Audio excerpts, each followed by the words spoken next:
ربی اشرح لی صدری ویسر لی امری واحلل عقدۃ من لسانی یفقہوا قولی۔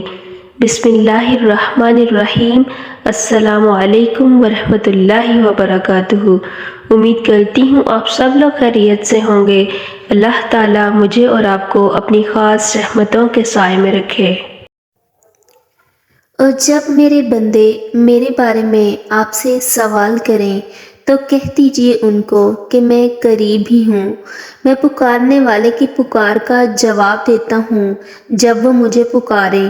تو ان کو چاہیے کہ یہ میرا حکم مانیں اور میرے اوپر ایمان رکھیں تاکہ وہ ہدایت پائیں۔ اس سے بخشش مانگو، پھر اس کی طرف پلٹ جاؤ۔ یقیناً میرا رب قریب ہے، قبول کرنے والا ہے۔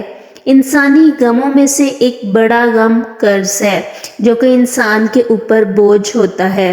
اس کے دین اور ایمان کی حفاظت کے لیے بڑا ضروری ہے، اس کی آخرت کے لیے بڑا ضروری ہے۔ اس لیے انسان کو حتی الامکان کوشش کرنی چاہیے کہ وہ اپنا قرض کا بوجھ دور کرے اور اللہ تعالیٰ سے دعا بھی کرے۔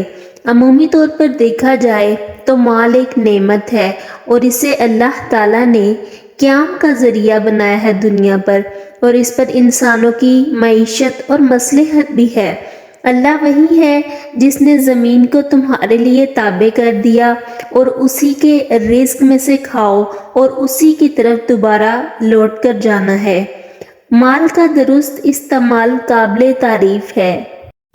مال میں محنت کرنا پسندیدہ ہے، لیکن مال کا غلام بن جانا ناپسندیدہ ہے۔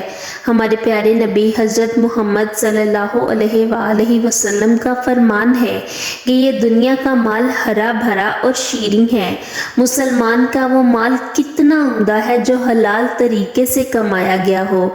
اللہ کے راستے میں یتیموں اور مسکینوں پر خرچ کر دیا جائے، لیکن جس شخص نے ناجائز ذرائع سے مال اکٹھا کیا تو اس کی مثال ویسی ہے کہ جس نے مال تو اکٹھا کیا لیکن اس کا پیٹ نہیں بھرا۔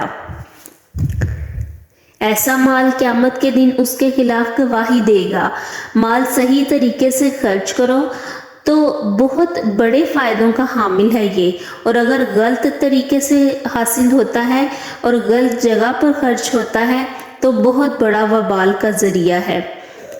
قرض کی لین دین کو جائز قرار دیا ہے، یعنی انسان کبھی کبھی مال کا محتاج ہوتا ہے، اسے اپنے لیے یا اپنے اہل و عیال کے لیے قرض کی ضرورت پیش آ جاتی ہے، تو اس لیے ہمارے دین نے اس کو جائز قرار دیا کہ لین دین کر سکتے ہیں، قرض لینے کی اجازت دی، لیکن اس کے ساتھ ساتھ اس کے آداب بھی متعین کیے کہ قرض دینے والے اور لینے والے کو دینی اور دنیاوی خطرات سے محفوظ رکھا جا سکے۔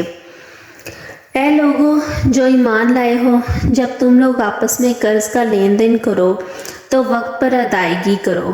قرآن مجید کی اس آیت سے ظاہر ہے کہ اللہ سبحانہ و تعالیٰ ہر رات کے تہائی حصے میں قرض کی ادائیگی کا حکم دیتا ہے۔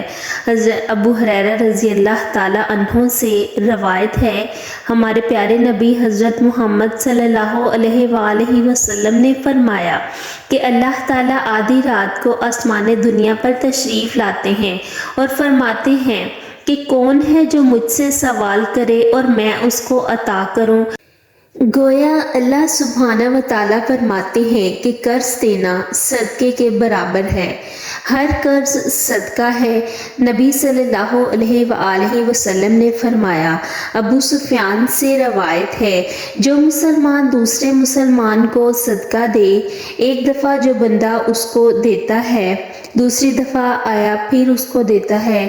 رسول اللہ صلی اللہ علیہ وآلہ وسلم نے فرمایا، جس نے دودھ دیا گفٹ میں یا چاندی دی قرض کے طور پہ یا کسی کو راستہ بتایا، اس کو غلام آزاد کرنے کا ثواب ملے گا۔ یہ بہت بڑا کام ہے۔ عام طور پر انسان اپنے کاموں میں مصروف ہوتا ہے اور کوئی پوچھے راستے کا اور پھر یہاں تک کہ وہ اپنی منزل تک پہنچ جائے تو یہ بھی صدقہ ہے اور غلام آزاد کرنے کا ثواب ملے گا۔ قرض کا اجر جنت کے دروازے پر لکھا ہوا ہے۔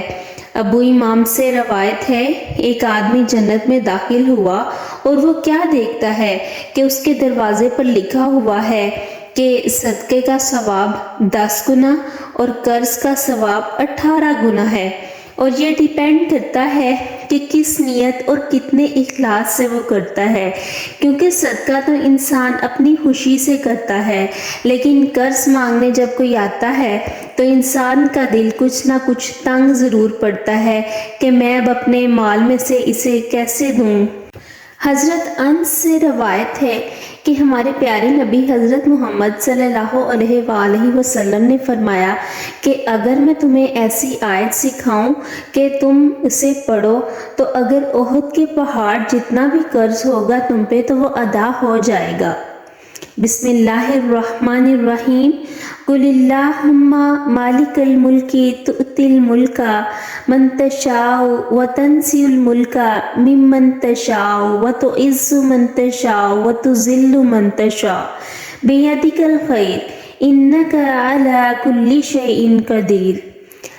وہی ہے جو زمین والوں کو اپنی مرضی سے بادشاہت، دولت، علم، اقتدار اور پاور کی جتنی بھی قسمیں ہیں عطا کرتا ہے، اور جسے چاہتا ہے واپس لے لیتا ہے، اور جس کو چاہتا ہے عزت عطا کرتا ہے، جس کو چاہتا ہے ذلت عطا کرتا ہے۔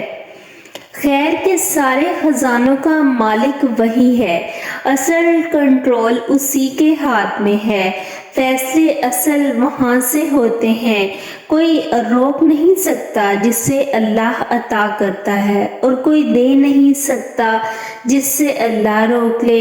اس لیے اللہ تعالیٰ سے انسان کو ہر وقت خیر اور بھلائی کا سوال کرتے رہنا چاہیے، اور اگر انسان قرض جیسی مصیبت میں پھنس گیا ہے تو اس آیت کی روشنی میں اللہ سے دعا کرنی چاہیے۔ اللہ تعالیٰ اپنی رحمت سے انسان پر سے قرض کا بوجھ دور کرے گا اور بندے پر اپنی خاص رحمت کرے گا۔ ایک دفعہ پھر آیت تلاوت کرتی ہوں۔ قل اللہم مالک الملک تؤتی الملک من تشاء وتنزع الملک ممن تشاء وتعز من تشاء وتذل من تشاء بیدک الخیر انک علی کل شیء قدیر۔ یہ آیت جس پر سے قرض کا بوجھ نہ اتر رہا ہو وہ یہ آیت کثرت کے ساتھ پڑھے اور اللہ تعالیٰ کے حضور خشوع و خضوع کے ساتھ دعا کرے۔ انشاءاللہ اللہ تعالیٰ قرض کا بوجھ بھی دور کرے گا اور مالی مدد بھی عطا ہوگی۔ وما علینا الا البلاغ المبین۔